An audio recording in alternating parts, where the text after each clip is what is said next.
সরকারের বয়স মাত্র কয়েকদিন, তো এর মধ্যেই আমরা কয়েক জায়গায় লক্ষ্য করেছি যে সরকার পরিচালনার ক্ষেত্রে যে নিয়ম নীতি বা বিভিন্ন নিয়োগ, বিভিন্ন সমস্যা ইত্যাদির ক্ষেত্রে প্রচলিত আইন এবং আইন প্রয়োগকারী সংস্থার ক্ষমতার বাইরেও কেউ কেউ তৎপরতা দেখানোর চেষ্টা করেন। আমরা এই ধরনের যে কোনো তৎপরতাকেই আমরা মনে করি, এই ধরনের সংঘবদ্ধ যে কোনো আইন বিরোধী তৎপরতাকেই আমরা মব বলে চিহ্নিত করি। আমরা একটা ভয়ভীতি মুক্ত একটা সাংবাদিকতার পরিবেশ বাংলাদেশে তৈরি করব। আমাদের নেতা দেশনায়ক তারেক রহমান আমাদের প্রধানমন্ত্রীর দায়িত্ব নিয়েছেন এবং একটা অবাধ নির্বাচনের মাধ্যমে দায়িত্ব নিয়েছেন। কোনো ধরনের কোনো বাঁকা পথ, কারচুপি বা কোনো ধরনের কোনো বিতর্কের কোনো স্কোপ নেই। এমনকি এই নির্বাচন সম্পর্কে কোনো মহল, কোনো ব্যক্তি আজ পর্যন্ত প্রশ্ন তুলতে পারে নাই।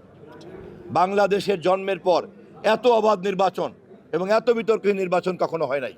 ফলে তারেক রহমান আজ জনগণের নির্বাচিত জনগণের নেতা। আমরা সেই নেতার নেতৃত্বে আমরা একটা পরিকল্পনা বাস্তবায়ন করতে যাচ্ছি। তিনি বলেছেন আই হ্যাভ এ প্ল্যান। সেই পরিকল্পনা অনেক বিস্তৃত, কিন্তু আমরা অগ্রাধিকার ভিত্তিতে কাজে হাত দিচ্ছি। পরিকল্পনার অগ্রাধিকারের মধ্যে আমরা নারী অধিকার, প্রত্যেকটা ফ্যামিলিতে কার্ড পৌঁছানো, বেকারদের জন্য কর্মসংস্থান, কৃষকদের জন্য ঋণ মৌকুফ এবং কৃষক কার্ড দেয়া এবং সমাজ বিরোধীদেরকে তালিকাবদ্ধ করা, এই কাজগুলিকে আমরা গুরুত্বের সঙ্গে বিবেচনা করছি।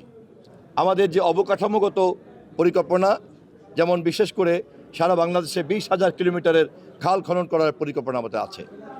আমরা জোয়ার ভাটার নদী থেকে পানিকে কৃষকের জমি পর্যন্ত নিয়ে যেতে চাই, যাতে কৃষি উৎপাদনে কোনো পানির অভাব না ঘটে।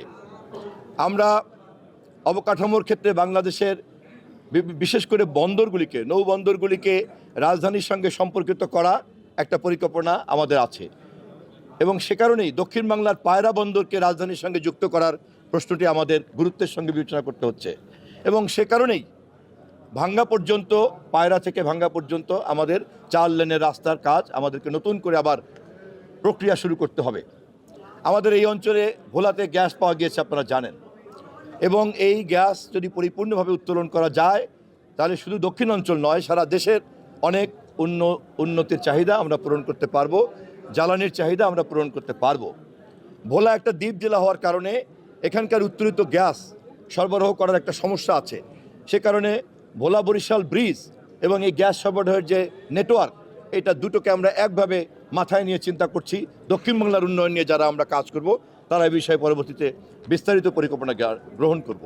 কুয়াকাটা আমাদের জন্য একটা বিরাট সম্পদ। আমরা যদি এটাকে একটা আধুনিক পর্যটন কেন্দ্রে পরিণত করতে পারি এবং সরাসরি যদি ওখানে বিমান চলাচলের ব্যবস্থা থাকে, তাহলে আন্তর্জাতিক পর্যবেক্ষকদেরকে আমরা আকর্ষণ করতে পারবো। এই অঞ্চলের অর্থনীতি যেমন বাড়বে, তেমনি বাংলাদেশে আমাদের বৈদেশিক মুদ্রা বাড়বে, আমাদের রাজস্বায়নটা বাড়বে।